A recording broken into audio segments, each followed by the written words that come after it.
बंधू भगिनींनो, टोलेबाजी परीक्षेचा पेपर फुटला. आता ही टोलेमारा परीक्षा काय आहे, तर तीच म्हणजे टी-ई-टी. आता या टी-ई-टीचा पेपर काय आज फुटला का? काही पत्रकारांनी त्याचा शोध घेतला, तर 25 वर्षापासून म्हणजे त्याच्या आधी सी होता. मग तो टी झाला, पुन्हा यांनी टेट आणला. मग ह्या सगळ्या परीक्षांचे पेपर आहेत.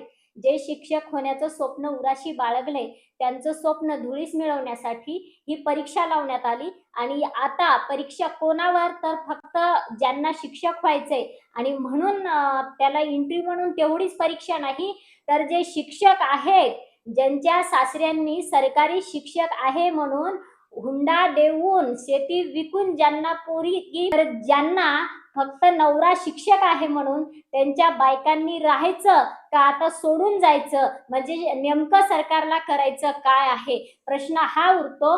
पण मेन प्रश्न हा आहे, की अशा शिक्षकांना काय काहीच कामं नाहीत म्हणून ह्या परीक्षा लावल्यात का?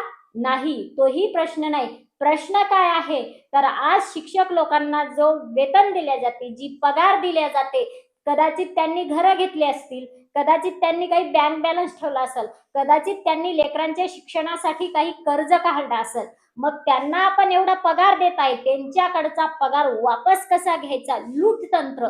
आता सगळ्यांची तर लूट केलीच आहे. मग आता या शिक्षक वर्गाची लूट कशी करायची? मग यांच्या सडलेल्या मेंदूत एक कल्पना सुचली आणि ती कल्पना यांनी सत्यात उतरवली. तिचं नाव आहे टी त्या टी नावाखाली त्या शिक्षकांकडून आम्ही तुम्हाला ही परीक्षा पास करून देतो म्हणून त्यांच्याकडून पोत्यानं पैसा घ्यायचा. कारण का? आता हे शिक्षक आता रिटायर होण्याच्या मार्गावर आहेत.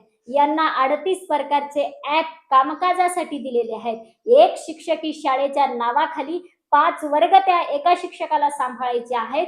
खिचडीपासून, जिऱ्यापासून, त्या तांदळातल्या किड्यापासून मोजमाप यांना द्यावं लागतं. ती माहिती ऑनलाईन भरावं लागते. तांदूळ मोजून शिजायला द्यावं लागतात. जिऱ्याचे दाणे मोजून द्यावं लागतात. त्याच्यात डाळ मोजून द्यावं लागते. त्याच्यातले खडे मोजून त्याचं वजन करून ते लिहावं लागतं रेकॉर्ड. हे सगळं कामं सांभाळत यांना आता टीईटीचा अभ्यास करायचा. मग यांचा टीईटीचा अभ्यास तर होणारच नाही. मग काही शिक्षकांना बीपीचे त्रास चालू झाले. हे ऐकून काही शिक्षकांना आपली नोकरी आता जाते, आपल्या नोकरीचं आता काही खरं नाही. 25 वर्ष, 20 वर्ष, 15 वर्ष नोकरी करून जर आता ही वेळ येत असेल, तर काही शिक्षकांना हार्ट अटॅक सुद्धा आलेले आहेत. आता काहीच्या बायकांनी घरात भांडण चालू केलेले आहेत. तुम्ही जर परीक्षा पास नाही झालं, तर उद्या नोकरी गेली तर मी नांदणार नाही म्हणून. मग काय याला सरकार आता याची मध्यस्थी करणार आहे का? पती-पतींचे लागलेले भांडणं सरकार मध्यस्थी करायला जाणार आहे का आता? का म्हणून सरकारने हा घात सुरू केलेला आहे? तर त्याचं एकच कारण आहे, फक्त शिक्षकांच्या घरातला यांना पैसा वापस लुटून न्यायचा आहे. कारण का? तर शिक्षकांची पगारच सगळ्यांच्या नजरेत दिसते सध्या. कोणी म्हणलं, कोणी येते उठते, की शिक्षकांना एवढी पगार का दिल्या जाते? शिक्षकांना किती पगारी झाल्यात? मग त्या पगार आता वापस कशा न्यायच्या? त्या लुटायच्या कशा? तर त्याचं लूट तंत्राचं माध्यम म्हणजे टी नावाचा हा राक्षस आहे. आणि हा राक्षस आता शिक्षकांच्या नरड्यावर बसून शिक्षकांचं रक्त पीत आहे. पण दुःख या गोष्टीचं आहे, की ज्यांना आम्ही लोकप्रतिनिधी म्हणून निवडून दिलेले, ज्यांनी हे प्रश्न समाजातले मार्गी लावायचे, विधान भवनात जाऊन ज्याच्यावरती चर्चा करायच्या, ज्याच्यातून पर्यायी मार्ग काढायचे, हे लोकप्रतिनिधी मात्र आज उलटे पाय करत आहेत. काय म्हणतो हा बम? हा सारखाच बोंबलत असतो. बम साहेब म्हणतो, की ही टीटी म्हणजे काय अवघड परीक्षा आहे का? अहो, या शिक्षकांनी पिढ्याच्या पिढ्या बर्बाद केल्या, म्हणून गुणवत्ता वाढावी म्हणून ह्यांना ही शिक्षकांना परीक्षा सक्तीची केलेली आहे. आता सगळ्या समाजाचं आतापर्यंत मला वाटतं माझ्यासारखे काही बोटावर मोजणे इतके लोक असतील, की या परीक्षेवर बहिष्कार टाकायचं म्हणत होते. अजूनही लोक म्हणतात रद्द करा. रद्द तर होत नसते. एकच तंत्र आहे आपल्याकडे, बहिष्कार टाकायचा. मागील आपल्या चॅनलचे सगळे व्हिडिओ जर तुम्ही काढले, तर त्याच्यातल्या जास्तीत जास्त व्हिडिओमध्ये तुम्हाला हे पाहायला मिळेल, की ह्या परीक्षांवर बहिष्कार टाकायचा. पण बहिष्कार टाकण्याची धमक मात्र या शिक्षकांनी ना विद्यार्थ्यांनी दाखवली सरकारपुढं. सरकारला भिले, घाबरले, म्हणून सरकारने हा राक्षस तुमच्या नरड्यावर बसवला. आता त्या राक्षसांसोबत कसं लढायचं ते तुम्ही ठरवा. कारण का हजारो वेळा सांगितलं, ह्या परीक्षांवर बहिष्कार टाका. इथे लोकशाही आहे, बहिष्कार टाकण्याचा अधिकार आपल्याला आहे. जेव्हा हुकुमशाही होती ब्रिटिशांची, तेव्हा सुद्धा आपल्या देशभक्तांनी ब्रिटिशांच्या अनेक धोरणांविरोधात बहिष्कार टाकला. आपण टाकू शकत नाही आपल्या देशामध्ये लोकशाही असताना. मग लोकशाहीचा फायदा काय? काय तुम्ही सरकारला मागण्या करणार, परीक्षा रद्द करा, कोर्टात जाणार. काय गरज आहे कोर्टामध्ये जायची, केसेस लढायची? डायरेक्ट बहिष्कार. एक तर नाही फॉर्म भरायचा नाही परीक्षेचा. कोणाचे घेणार आहेत हे परीक्षा? का कुलप लावणार आहेत का शाळेला? यांना कुलप लावू दे शाळेला. आपण मंदिरात शाळा भरवायच्या, मंदिरात आपल्या मुलांना शिकवायचं. यांच्या काय अवकात आहे शाळा बंद करण्याची आपण पाहूया. इथे खाजगी शाळांच्या बाबतीत यांचे काहीच नियम नाहीयेत. खाजगी शाळांमध्ये आज लेकरं मारून टाकल्या जात आहेत. पालकांनी फीस वेळेवर नाही दिली किंवा पालकांनी फीस भरलेली, मुलगा त्या शाळेत नाही म्हणून अर्धी फीस जरी पुन्हा परत मागितली तर त्या पालकांचे खून केलेले समोर आलेले आहेत. नाही झालं का परभणीमध्ये मागे पालकांचा खून केला ना संस्था चालकांनी? मग यांचे काही नियम नाहीत खाजगी शिक्षकांना किंवा खाजगी शाळांना, इंग्लिश स्कूलला. आणि इकडे मात्र सरकारचे अगदी नरडीचा घोट घेत आहे शिक्षकांच्या. अरे रिटायर होत आहेत आता शिक्षक आणि त्यांना तुम्ही अभ्यास करायला लावणार आणि बोंबलत बसतो की त्या परीक्षेमध्ये आहेच काय? अहो किती साधी परीक्षा आहे. फक्त लहान मुलांना शिक्षक काय शिकवतात असे छोटे छोटे प्रश्न असतात. आता या बमचीच आपण परीक्षा घेऊ द्या, यालाच हा टीईटीचा पेपर द्यायला लावू. आपण सगळे समोर बसू, याला एक तरी त्या प्रश्नात सोडवता येईल का? एक तरी उत्तर याला येईल का? आणि जर हा बम म्हणतो शिक्षकांसाठी ती परीक्षा काहीच अवघड नाही, तर आता संविधानावर आधारित, कारण लोकप्रतिनिधी आहेत ना हे, यांना संविधानाचे तिथं कारभार करण्यासाठी आपल्या देशाचा घटनेचा कारभार, घटनेवर जो आपल्या देशाचा कारभार चालतो त्यावर आधारित यांना सगळं कामकाज आहे ना. मग आता जर संविधानावर आधारित, घटनेवर आधारित आमदारांना पेपर लावला आम्ही लोकांनी, कारण लोक मालक आहेत ना देशाचे, लोकांनी जर पेपर काढला उद्या तर किती आमदार पास होतील? टाका नाव खाली पटापट आमदारांनी की मी पास होतो म्हणून. हिम्मत असेल, अवकात असेल तुमच्यात पेपर न फोडता इमानदारीनं, तर नावं टाका मी या मतदारसंघाचा आमदार आहे, मी या परीक्षेत पास होतो म्हणून. शिक्षकांना धमक्या देत आहे. एक लोकप्रतिनिधी आहे, प्रश्न सोडवण्यासाठी तिथं आहे. सगळ्या लोकांची मागणी आहे की या परीक्षेवर रद्द, ही परीक्षा बंद झाली पाहिजे, बंदी आणली पाहिजे या परीक्षेवर. आणि हा लोकप्रतिनिधी म्हणतो पेपर फुटलेत म्हणून सरकारचं कौतुक करा, कारण का सरकारनं यातले दोषी पकडलेले आहेत. अरे लोकांनी आवाज उठवला म्हणून दोषी आरोपी पकडले का? 25 वर्षापासून पेपर फुटत आहेत ना. कुठलं ना कुठलं सरकार पेपर फोडण्यातच बिझी आहे. आणि हा म्हणतो की कौतुक केलं पाहिजे आपल्या सरकारने, किती चांगल्या पद्धतीने त्या आरोपींना पकडलं आहे. पकडण्याचं काम तर पोलिसांनी केलेलं आहे का? कुठल्या आमदारांनी पाठीमागं पळून त्यांना पकडलंय का? अरे पेपर रोजच फुटतात. दुसरी गोष्ट, प्रकाश बंजे म्हणते, प्रशांत बंजे म्हणते ना की गुणवत्ता वाढेल शिक्षकांची. टीईटी मध्ये पास झालेले काही गुणवत्ताधारकच आहेत का? अरे सगळ्यात मूर्ख, सगळ्यात बेईमानी असे 99% पेपर विकत घेऊन टीईटी पास झालेत आणि ते आज शिक्षक म्हणून काम करत आहेत. तुमच्या तोंडावर दाखवतो ज्यांनी ज्यांनी पेपर विकत घेतले त्यांच्याकडे नेऊन. ते 12वीला सुद्धा नापास झालते, तिथं सुद्धा त्यांनी पैसे देऊन 12वीचे मार्क वाढवून आणले. ते डीएड मध्ये सुद्धा नापास झाले होते वार्षिक परीक्षकांना, ते सुद्धा टीईटी मध्ये पास कसं काय होऊ शकतात? जे डीएड मध्ये नापास, जे 12वी मध्ये नापास, ते टीईटी पास होऊन शिक्षक कसं काय होऊ शकतं? आणि तो कसला गुणवत्ताधारक असतो? आणि जे 12वीत मेरिट होते, जे 10वीत पण मेरिट होते, जे डीएड मध्ये पण मेरिट होते, ते या टीईटी मध्ये तुम्ही फेल करून त्यांना घरी बसवलेलं आहे. असे 10-10, 15-15 लाख विद्यार्थी आहेत आज बेरोजगार. कित्येकांनी आपलं जीवन संपवले गळ्यात फाशीचा दोर टाकून.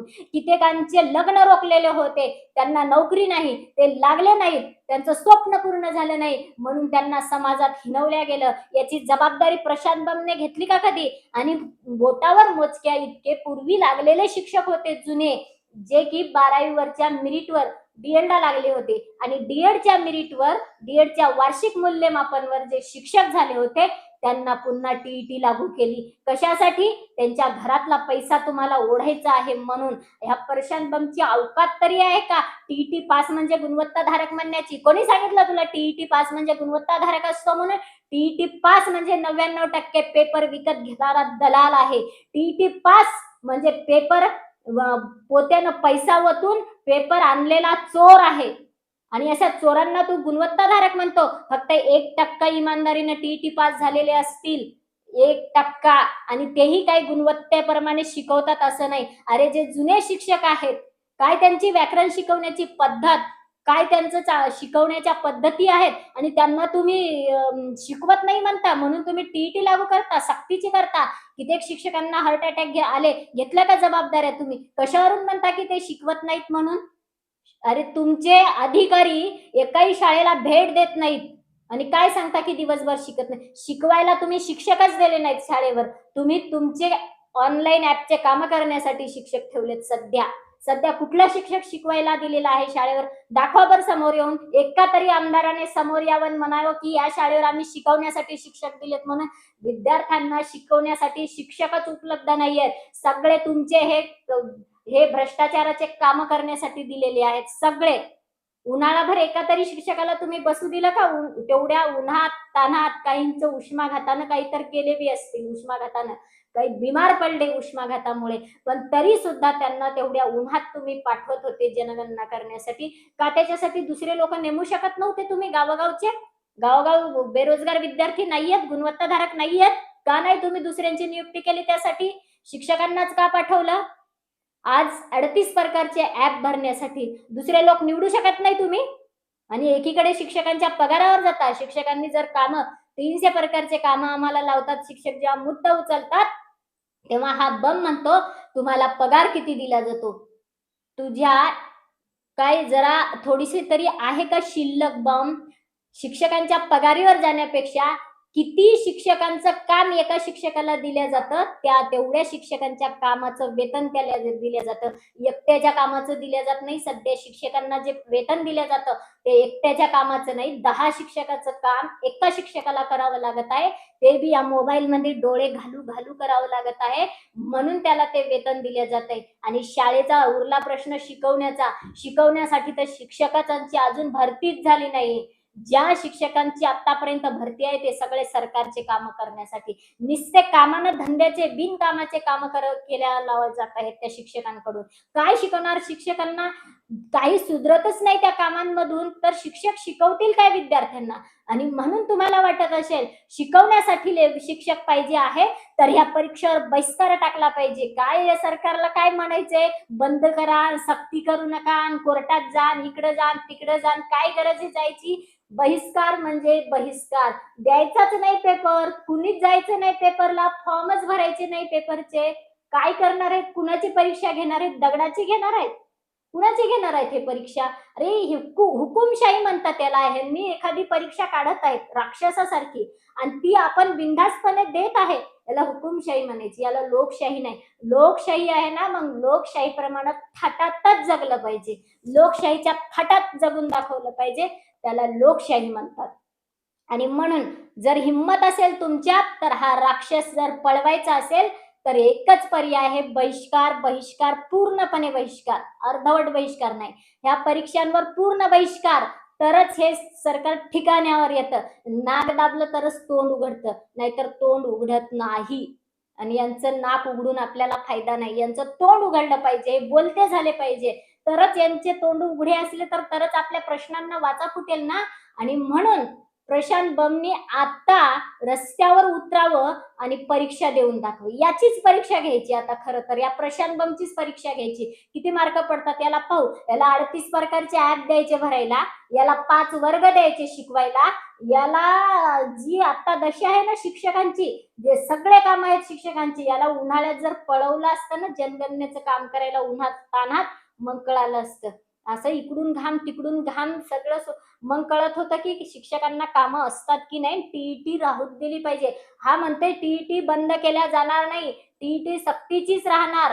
मग आता जर यांनी यांचे शब्द दाखवलेत की टीईटी सक्तीचीच राहणार, तर पुढचं पाऊल आता उचललंच पाहिजे आणि अशा मुजोर लोकप्रतिनिधींना धडा शिकवलाच पाहिजे. म्हणून तयार राहा. यांना जर अवकात दाखवायची असेल तर पूर्णपणे टीईटी बहिष्कार. जय हिंद, जय भारत.